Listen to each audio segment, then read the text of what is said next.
Hello, today we are going to learn about animals. Bee. Bee lives in hive.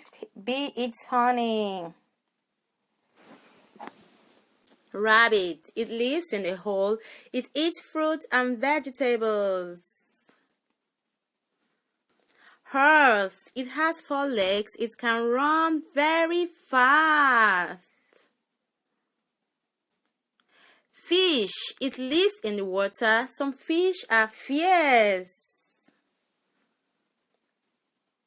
Monkey. It has 4 legs. It eats banana. Owl. The owl sleeps all day. It has big eyes. Hen. This is a hen. There are 2 hens in my house. Butterfly. It has colorful wings. It was born from a worm.